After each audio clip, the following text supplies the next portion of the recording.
Bonjour, soyez les bienvenus pour un tirage tout à fait particulier puisqu'il s'agit d'un oracle assez étonnant. Regardez déjà rien que sa forme, elle est assez incroyable. Je ne sais même pas comment on dit ça, c'est un octogone mais voilà, d'une forme tout à fait particulière. J'aime beaucoup cet oracle. Alors moi, je l'ai en anglais. Sachez qu'il est sorti en français. Donc en plus, maintenant, vous pouvez vraiment l'avoir sans avoir besoin de faire de la traduction. Bon, après, moi, ça me fait bosser l'anglais. Je suis contente. Mais bon, ça se présente comme ça. Vous avez à l'intérieur une espèce de petite boîte, mais qui n'est pas fermée. Donc, c'est pas tout à fait une boîte. Et ici, vous avez le livret qui est assez complet avec une bonne description et à chaque fois avec la possibilité de lire aussi la carte à l'envers. C'est un oracle, vous allez voir, qui est très beau, qui est en noir, blanc et une espèce de doré rouge. Voilà, il est vraiment très très beau. Les dessins sont magnifiques. Les notions sont super intéressantes aussi. C'est un oracle qui peut être utilisé pour écrire, vous voyez. C'est Fantasy Oracle, c'est plutôt pour écrire justement de la fantasy. Et il y a 60 cartes en tout. Et c'est beaucoup basé sur les archétypes qui sont donc utilisés dans tout le monde magique, onirique de la littérature fantaisiste et du gaming. Mais c'est hyper symbolique, donc c'est vraiment très riche et très intéressant à utiliser pour quelqu'un qui aime tirer les oracles. C'est un oracle très, très intéressant pour notamment aller voir aussi les problématiques, les caractéristiques de quelqu'un, essayer de comprendre ces aspects-là. Donc, comme d'habitude, je vais juste tirer quelques cartes. On va aller voir un petit peu votre situation. Allez-y, pensez-y, réfléchissez un peu à votre situation. Et on va aller voir ce qui se joue ici pour vous avec seulement quelques cartes. Allez, qu'est-ce que les gens qui regardent cette vidéo ont besoin de savoir ou d'entendre ou de comprendre aujourd'hui? Quel lien est-ce qu'ils ont besoin de faire? Ok, ben voilà déjà. Alors, qu'est-ce que nous avons? Le runaway. Les secrets, courir, s'échapper, fuir les problèmes, décider de s'éloigner aussi de ce qui pose problème. Ok. Certains d'entre vous ont décidé de se libérer, de remettre de la fantaisie, de la vie dans leur... ils ont trouvé la clé en fait pour s'échapper d'une situation qui leur convenait pas, qui peut-être les étouffait, et ils sont en train de remettre de la vie dans ça, quoi, dans ce qui les ennuyait, dans ce qui les étouffait. Ok, qu'est-ce que nous avons de plus? The Waker. Celui qui est capable de voir et d'avoir des réflexions. Vous y voyez clair sur une situation vraisemblablement. Attendez, je vérifie quand même parce que je suis vraiment pas très bonne en anglais. Je veux pas dire de bêtises et je vais vérifier Waker. Qu'est-ce que ça veut dire quand même? Alors, qu'est-ce que ça veut dire?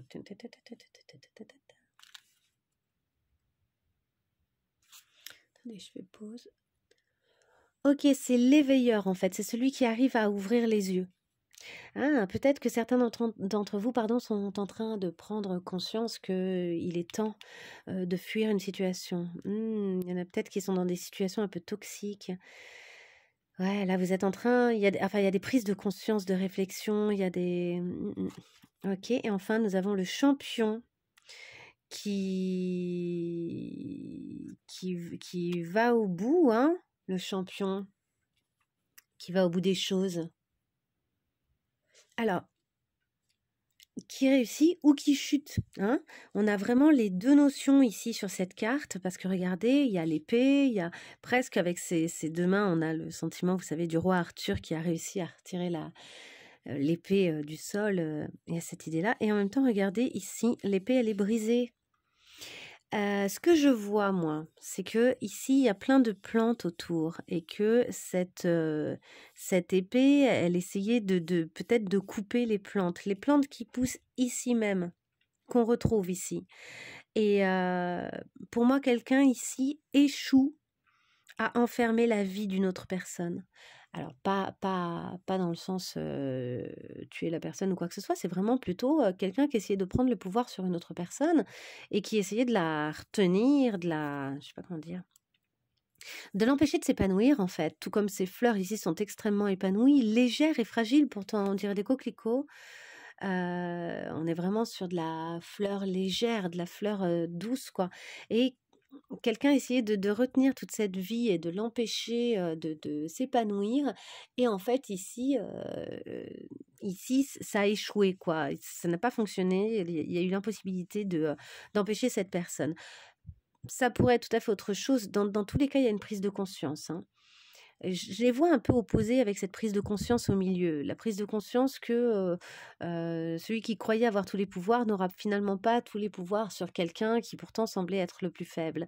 Il y a aussi autre chose, c'est que bel et bien un combat a été mené pour se libérer d'une situation, des prises de conscience ont eu lieu et c'est couronné de succès ou ça finit par un échec dans un premier temps en tout cas. Moi j'espère évidemment que ça finira par un succès parce que c'est tout ce que je souhaite aux gens qui sont dans des relations toxiques, bien évidemment, de se libérer de tout ça. Mais regardez, d'ailleurs, ici, on le voit, le lien. Il y a des liens entre les deux mains, là. Donc, ça peut être autant avoir justement du pouvoir, être lié, avoir une cohérence entre sa droite et sa gauche, son côté yin et son côté yang. Il y a plein de notions possibles. Mais ça peut être aussi quelqu'un qui était qu'on a lié, quoi, qu'on a empêché par des liens comme ça, pourtant très fins, mais très solides, on l'a empêché un petit peu de bouger, quoi. Ok, et attendez, on va regarder quand même le dos de deck, ça m'intrigue. Et nous avons The Twins. Mhm. La protection, la nature double, là on retrouve justement le yin et le yang. Ici on a le soleil, on a la lune, il y a vraiment cette notion-là. La complétude, hein, mais il y a aussi l'idée que quelqu'un qui nous ressemble, notre jumeau, donc peut-être notre jumeau intérieur, ça peut être vraiment beaucoup de choses, euh, nous a réveillés, à mon avis. Regardez, ici, on est dans le ciel dans les deux cas. Il y a eu le réveil a eu lieu grâce à quelqu'un qui nous a fait soit un effet miroir, soit ça peut être quelques paroles qu'on a entendues, ça peut être des choses comme ça. Quelque chose ici est venu nous réveiller, nous sortir de notre torpeur, hein. C'est quelqu'un qui possiblement vous ressemble ou bien une situation que vous avez vue chez quelqu'un d'autre et que vous avez reconnu en fait la toxicité de ce que vous viviez en observant quelqu'un d'autre. Enfin, il y a peut-être un effet comme ça. Il y a l'idée de se protéger soi-même, de prendre son propre parti, de s'occuper de soi, de jouer dans son propre camp, de vouloir être le vainqueur d'une situation et c'est tant mieux. Ça peut être bien, quoi. En tout cas, si vous êtes dans une situation qui est pas bonne pour vous, eh ben, ça peut être très bien de enfin vous préoccuper d'être votre priorité. Allez, je m'arrête sur ces jolis mots et je vous souhaite qu'ils n'existent pas qu'en étant des mots, mais qu'ils prennent forme dans votre vie. À très bientôt. Au revoir.